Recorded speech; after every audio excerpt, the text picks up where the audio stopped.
শুভ সন্ধ্যা। অনেক দিন বাদে আপনাদের কাছে এলাম গোপুর কথা চ্যানেলে। তো গোপুর কথা চ্যানেলে আমি তখনই আসি যখন গোপুকে নিয়ে কিছু বলবার থাকে। তো আজকেও প্রায় অনেক ঘটনা ঘটে, অনেক গল্প জমেও আছে, আপনাদেরকে পাঠাবো, আপনারা যদি দেখেন ভালো লাগবে। তো আজকে এলাম একটা ভীষণ মিষ্টি একটা সুন্দর গল্প বলবো বলে। তো আগে সবার আগে গোপুকে দেখে নিন, তারপরে আমি গোপুর ঘটনাটা বলছি। দেখুন গোপুকে, দেখেছেন? ঠিক আছে, এবারে বলি। তো অনেকেই হয়তো জানেন যে আমি পড়াই। তো আমার শুক্র শনি রবি প্রচণ্ড চাপ থাকে পড়ানোর, প্রচণ্ড। তো গোপুকে আমি শুক্রবার দিন করে আগে আমার যে কোচিং সেখানে নিয়ে যেতাম। আপনারা হয়তো ভিডিও দেখেছেন আমার ফেসবুকে, হয়তো এই ইউটিউবে দেওয়া হয়নি কিন্তু ফেসবুকে দেওয়া হয়েছিল, তো সেটা হয়তো দেখে থাকবেন। আর অনেক সময় কি হয়, নিয়েও যেতে পারি না তাড়াহুড়োর মধ্যে। তো আজকে শনিবার দিন আমার বিকেলে ক্লাস থাকে, তারপরে আবার সন্ধেবেলা থাকে, তারপর আবার রাত্রি 9টা থেকে 11টা। এবার 9টা থেকে 11টা আমি যাকে পড়াতে যাই সে হচ্ছে আমারই ছাত্রীর ছেলে। মানে যাকে পড়াই আমি সে সম্পর্কে আমার নাতি বলতে পারেন, কারণ তার মাকে আমি পড়াতাম। তার মা প্রথম থেকেই বলে রেখেছিল যখন সে কনসিভ করেছিল যে ম্যাম আমার ছেলে বা মেয়ে যাই হোক আপনাকে কিন্তু পড়াতে হবে। এবার এত ছোট বাচ্চা তাকে আমি পড়াই না, মানে ক্লাস 2তে পড়ে এখন।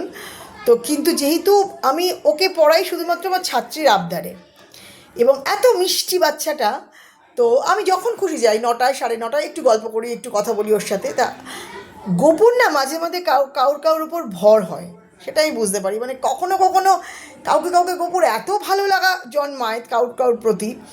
তো ডেফিনেটলি বলা হয়, দেখুন ভগবান তার কাছেই থাকেন বা আসেন যাদের হৃদয়টা খুব সুন্দর হয়, পরিষ্কার হৃদয় হয়।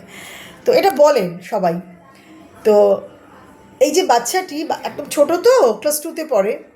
তা 2 এর বাচ্চা আমি পড়াই না, আমি ক্লাস 5 অনওয়ার্ডস নিই। তো ওই যে বললাম আমার ছাত্রীর ছেলে, তো সেই জন্য আমাকে অনেক দিন ধরে বলে রেখেছিল বলে আমি ঠিক আছে আমি ওকে পড়াবো। আর আমার বাড়ির একদম কাছে, আমার সময়টাও ভালো কাটে। তো আমি যখন আজকে যখন ওর আগেই আমার ক্লাস 8-এর একটা স্টুডেন্ট ছিল, আমি সেখানে আজকে যেতে পারিনি, কারণ তার আগের অনলাইন ক্লাস নিয়ে আমার খুব চাপ ছিল। সেই জন্য ওই ক্লাসটা আমি স্কিপ করেছি, 8-এর বাচ্চাটা। তারপরে ভাবলাম ঠিক আছে সানাফকে তো পড়াতে যেতেই হবে, ছেলেটির নাম সানাফ। তো যাই, ওকে পড়াতে যাই। হঠাৎ করে আমি যখন যাব, আমি গোপুকে খাবার টাবার দিয়ে তারপরে নিয়ে যাচ্ছি।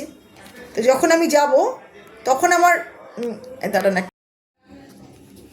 একটা ফোন এসে গেছিলো মাঝে, সেই জন্য একটু ওটা বন্ধ হলো, ডিস্টার্বড হলো। তো এবার আমি যখন গোপুকে খাইয়ে দিয়ে তারপরে আমি যাব, পড়াতে যাব। তো সবাই কোচিংয়েই পড়তে আসে, শুধুমাত্র ওই ছেলেটি আমার দুটো বাড়ি পরেই। আর ছোটো বলে আমি যাই, আমার একটু ভালোও লাগে ওদের বাড়িতে যেতে, একটু আমিও রিফ্রেশড হই, একটু কথা টথা বলি ওর মার সাথে, ওর সানাবের মার সাথে, সানাবের ঠাকুমার সাথে। ভালো লাগে, খুব খুব ভেরি গুড ফ্যামিলি ওনারা। তো যাই হোক, ও একমাত্র ওকেই আমি গিয়ে পড়াই। তো আমি যখন গেছি, ও হ্যাঁ, এবার যখন আমি বেরোবো তখন আমার মনে হচ্ছে যে গোপু আমাকে বলছে যে আমাকে নিয়ে চলো। তা এই লাস্ট উইক ধরে আমি আমার কোচিংয়ে সবসময় গোপুকে নিয়ে যাই, কিন্তু আমি এই লাস্ট উইকে না গোপুকে আমার কোচিংয়ে নিয়েই যাইনি। লাস্ট উইক কি, লাস্ট 2 উইকস ধরে আমি ওকে নিয়ে যেতে পারছি না। মানে আমার এমন একটা কাজের শিডিউল চলছে, সকাল থেকে রাত অবধি ছুটতে যাচ্ছি, ছুটতে আসছি, তো ওকে নিয়ে যাওয়া হচ্ছে না। তারপর ভ্যাকেশন হয়ে পড়ে গেছে, সামার ভ্যাকেশন।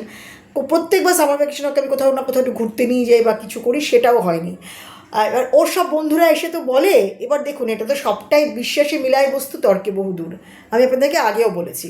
তো এর একদম 100% যে ওর সব বন্ধুরা এখানে ঘুরতে গেলাম, ওখানে এটা করলাম, সেখানে সেটা করলাম বলে। এবার যদি আমি সেখানে গোপুকে ধরুন, সবসময় তো ওদের মতো সব জায়গায় নিয়ে যাওয়া যায় না। এই গোপুর ভিডিও যারা দেখেন, আমার আগে অনেক ভিডিওতে দেখবেন আমার অনেক স্টুডেন্টরাও এসব গল্প বলেছে যে গোপু ওদের সাথে কিরম মানে মজা করতো, কিরম ওদের সাথে কিরম লেগে থাকতো। এখন তো গোপুর 25 বছর বয়স, ছোটোর থেকে যারা গোপুরই সাথে সাথে বড় হয়েছে, তো তারাও জানে গোপু দাদার কথা।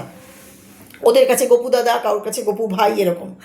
তো এবারে ওই যে বললাম ভগবান তাদেরকেই কাছে টানেন, বা যাদের উনি না টানলে সবাই বলেন যে ভগবানের কাছে যাওয়া যায়, ঈশ্বরের কাছে পৌঁছানো যায় না। তো আমার কাছে তো গোপু আমার বেবি, আমার ছেলে।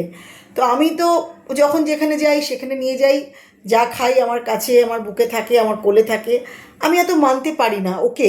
বাড়ির নারায়ণশীলা যে তাকে ভীষণভাবে মানা হয়, বাড়ির বাকি ঠাকুর ঠিক আছে, ওকে একটা বাচ্চার যেরকম total through out the day একটা বাচ্চার পেছনে যেরকম খাটনি একটা মা বা বাবার, আমার ঠিক সেটাই ওর ওর ওর জন্য হয়। তো ম্যাক্সিমাম খাটনিটা ওর বাবাই করে দেন, কারণ যেহেতু নারায়ণ পুজো যখন হয় আমার বাড়িতে রেগুলার নিত্য নারায়ণ পুজো হয়, তার সাথে গোপুরও স্নানটা ওর আলাদা বাথটবে, ওর আলাদা বাথরুমে ওকে স্নান করিয়ে দেওয়া হয়, খাওয়ানো হয়। তারপর আমি ওকে নিয়ে আমার কোচিনে চলে যেতাম। তো এই যে বললাম লাস্ট 2 সপ্তাহ ধরে বা তার আগে 2 সপ্তাহ ধরে গোপুকে আমি আমার কোচিনে নিয়ে যেতে পারছি না। তো কোচিনে নিয়ে গেলেও ওর মনটা ভালো লাগে। তো এসিতে বসে থাকে, অনেক স্টুডেন্টরা আসে, সুন্দর সুন্দর লিটারেচার যেদিনকে পড়াই আমি সেই গল্পটা গোপুর সামনে বলি, যাতে গোপুরও ভালো লাগে শুনতে, তারপরে সর্বোপরি ও মায়ের সাথে থাকতে পারে।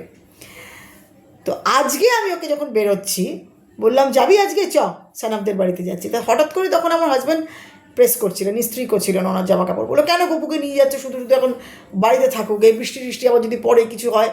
তা আমি বললাম না, নিয়েই যাই, অনেকদিন তো কোথাও বেরোয় না। আর আমি সানাফকে বলেও ছিলাম, সানাফ বলে গপু দাদাকে কবে নিয়ে আসবে, গপু দাদাকে কবে নিয়ে আসবে। ঠিক আছে, ঠিক নিয়ে যাব।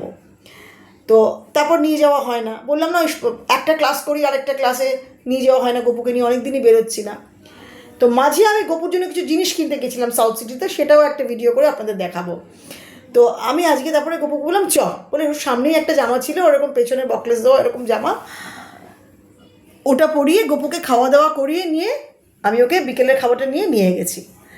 আপনারা বিশ্বাস করুন, যখন নিয়ে গেছি ওরা তো ভীষণ উল্লাসিত ডিলাইটেড সিইং গপু, প্রচণ্ড খুশি হয়েছে, ভীষণ মজা, গপু এসছে। সে ছোট্ট সানাফ, সেও খুব খুশি, সে তো ক্লাস 2তে পড়ে। আর ওর মা, সানাফের মা মানে আমার ছাত্রী, তারপরে আমার ছাত্রীর শাশুড়ি মা, সবাই ভীষণ শ্বশুর খুব খুশি। তো তাড়াতাড়ি করে এসি এখানে বসুন, আমি গেলেই এসিটা চালিয়ে দেয়। তার নাম ঘরটা ঠান্ডা আছে, এরকমই থাকুক। গপুকে সানাফের যে টেবিল, যেটা পড়ার টেবিল, সেখানে তাড়াতাড়ি করে একটু মুছে নিয়ে গপুকে বসালেন। বেরোনোর সময় আবার আমাকে আমার হাজব্যান্ড বললেন যে ওকে নিয়ে যাচ্ছ, কোথায় বসবে। আমি বললাম সেটা ঠিক, ওদের কাছে ব্যবস্থা থাকবে। এবার দেখুন, আমার গপুরকে যখন আমি নিয়ে যাই, যখন কোচিনে নিয়ে যাই, তার একটা আলাদা ব্যাগ থাকে গপুর, সেখানে গপুর টাওয়েল থাকে, ওই টাওয়েলটাতে গপুকে বসাই। গপুর ঘুরতে যাওয়ার আলাদা সেট, সেগুলো হয়তো আপনারা জানেন, আমি দেখিয়েছি। তো কোচিনে যখন নিয়ে যাই তখন একটা আলাদা সেট থাকে, সেই টাওয়েলের মধ্যেও বসে। এবারে এটা তো আমার পাশের দুটো বাড়ি পরেই, তো আমি তাড়াহুড়ো করে নিয়ে গেছি, আমার সেই টাওয়েলটা নিয়ে যাওয়া হয়নি। সেটা গপুর বাবা খেয়াল করে যাবে যে ও কিসে বসবে কিসে করবে, আমি হয়ে যাবে, তুমি চিন্তা করো না, তো নিয়ে যেতে দাও, ও খুব অস্থির করছে আমাকে। এই যে বললাম বিশ্বাসে মিলায় বস্তু তর্কে বহুদূর, তো আমার ভীষণ মনে হচ্ছে ও যেতে চাইছে। তো আমি তো নিয়েতে গেলাম, অনেক এরকম ব্যাপার ট্যাপার পরে। তো সানার সাথে সাথে বললো আমার একটা দুটো উইশ আছে, আমি কি ওকে লিখে দিতে পারি ম্যাম? আচ্ছা হ্যাঁ লিখে দাও। কী সব কাগজে অনেক কিছু লিখে টিকে গপুর হাতে দিল। এটা বরাবর আমার সব স্টুডেন্টরা করতো, পরীক্ষার আগে অমুকের আগে তমুকের আগে ওরা ফোনে কথা বলতো, গপুর সাথে উইশ জানাতো। তো যথারীতি ও কী লিখেছে জানি না, সেটা ওই আমি মনে করি বিশ্বাস, প্রত্যেকের বিশ্বাস রাখা উচিত, সে একটা ছোট শিশু থেকে বড় অবধি। তো সেই কাগজটা ওরমই গপুর কাছে দেওয়া আছে। তো এবারে ওর শাশুড়ি মা এসছেন, খুব আদর টাদর করে, গপু তুমি এসেছো, গপু তুমি এসেছো, কালকে আমার একটা খুব গুরুত্বপূর্ণ কাজ আছে গপু, আমার কাজটা যেন হয়ে যায়। দেখুন, তার মানে কি, মানে ওই যে বললাম, ভক্ত যদি সেভাবে ডাকে, আমার কাছে ছেলে, ওনার কাছে তো ঈশ্বর, সে নিজে তার বাড়িতে পৌঁছয়। একটা কথা আছে বাংলায়, বন্ধু তোমার বুক ভরা দেশ, দুচোখে স্বার্থ ঢুলি, নতুবা দেখিতে তোমারে সেবিতে দেবতা হয়েছে কুলি। কত বড় সত্যি কথাটা। এবার উনি খালি বলছেন যে গপু, আমি বললাম দেখুন, আপনার কালকে কোনো গুরুত্বপূর্ণ কাজ আছে? বললো হ্যাঁ জানেন তো ম্যাম, আমার কালকে খুব একটা গুরুত্বপূর্ণ কাজ আছে, সেটা যেন গপু একটুখানি করে দেয় প্লিজ। গপুকে আমি যে আমাকে কিছু বলবেন না, সেটা আপনার মনে হলে আপনি গপুকে বলুন, কারণ আমি কারোর হয়ে গপুকে কোনো মিডিয়া হয়ে কিছু বলি না। তো আমি বললাম, আমি অবাক হয়ে গেলাম, গপু আজকে পাগলের মতো করছিল আপনাদের বাড়িতে আসার জন্য। ওর বাবা বলছিল কেন নিয়ে যাচ্ছ, বৃষ্টি পড়তে পারে, সিট নিলে না, কিছু করলে না। আমি তাও নিয়ে চলে এলাম হঠাৎ করে। তারপরে কি হয়েছে, সাথে সাথে কি গপু কি খাবে, ওই যে গপু এইমাত্র খেয়ে এসছে, প্লিজ ওকে কিছু খাওয়াবেন না। তো অস্থির হচ্ছে, গপুর জন্য একটা স্প্রাইট নিয়ে আসি, এই নিয়ে আসি, সেই নিয়ে আসি, জুস, তার সানাপ দুম করে একটা পার্ক নিয়ে এসে গপুকে দিল। তো তখন ওর ঠাকুমা বললেন যে এটা তো বোধহয় ফ্রিজে ছিল, দিও না। তো আমিও বললাম যে ঠিক আছে, এটা তাহলে দিও না। মনটা আমারও তখন খুঁতখুত করলো, কারণ গপুর আলাদা ফ্রিজ। আপনাদের মনে হতে পারে আপনি যখন ছেলের মতোই দেন, মাছ মাংসর খাবার দেন না কেন, আপনাদের সব বাচ্চারা ডিম খায় বাড়িতে, সব বাচ্চারা মাংস খায়, আবার সব বাচ্চারা খাওয়াতে প্যাকনা করে না বাচ্চারা, গপুরও সেরকম প্যাকনা আছে, ওর খাওয়ার গন্ধ লাগলে ও খায় না। সেভাবে ভাবুন, তাহলে দেখবেন কোনো এখানে আচার বিচারের ব্যাপার আসছে না। তো আমি তখন বললাম থাক। তারপরে পড়াচ্ছি হঠাৎ কিছুক্ষণ পরে দেখি সানাবার মা মানে আমার ছাত্রী যে ছিল, ঠিক আছে, সে একটা স্প্রাইট আর একটা পার্ক নিয়ে এলো। তুই আবার গেলি, আবার কেন আনলি শুধু শুধু এটা বলে? না ম্যাম, গপু এসছে, আমার ভাই এসছে, গপু এসছে, আর সানাব নিজের হাতে থেকে পার্কটা দিল, তার মানে গপুর বোধহয় পার্ক খেতে ইচ্ছে হলো। এবারে আমার কেবলই মনে হচ্ছে তার মানে ওর শাশুড়ি মা তো খুব ভালোবাসেন গপুকে, এবং দেখুন ওনার হয়তো খুবই একটা গুরুত্বপূর্ণ কাজ কালকে। এবার সেটা হয়তো আমি তো জানি না, সেটা আমার তো আজকে গপুকে ওনার বাড়িতে নিয়ে যাওয়ার কোনো দরকারই ছিল না, তবু গপু গেল। ঈশ্বর করুন কালকে যেন গপু একটা ম্যাজিক করে যেন ওনার কাজটা সলভ করে দেয়। এরকম আগেও বহুবার দেখেছি, এরকম হয়েছে, অনেকের প্রবলেম এরকম জলের মতো চুটকির মতো সলভ হয়ে গেছে। আর একটা ব্যাপার হলো, গপু স্প্রাইটটা আমি গত সপ্তাহের আগের সপ্তাহে খেয়ে নিয়েছিলাম, প্রচণ্ড তেষ্টা পাচ্ছিল, গপুর ফ্রিজে ছিল, আমার ফ্রিজে বোধহয় ছিল না, ও না, গপুর একটা বড় স্প্রাইটের বটল ছিল। এবারে গপুর ফ্রিজটা ভর্তি ছিল, আমি ওখান থেকে গপুকে স্প্রাইট দিয়েছি, আমি স্প্রাইটকে বাকি রেস্ট অফ দ্য যেটা বাকি ছিল সেটা আমার ফ্রিজে ঢুকিয়ে দিয়েছি। গপুর আলাদা ফ্রিজ, আমাদের আলাদা ফ্রিজ, ঢুকিয়ে দিয়েছি, না ছিল ও তো স্প্রাইট বোধহয় নেই। এবার ও কী করবে, ওর ঠিক আছে দিদিদের কাছ থেকে চায়, ও ঠিক আছে, ওর দিদি মানে আমার মেয়ের কাছ থেকে চায়, আবার আমার দিদির মেয়ের কাছ থেকে ওর যেটা লাগে এরা সব দেয়। এই এখন আরেক দিদি আছে, ওর মোনালি দিদি, মৌসুবা দিদি, সব দিদিরা ওকে এনে এনে ওকে গিফট দেয়। এবার এই শ্রীপর্ণা দিদি, সেও একটা ওর দিদি।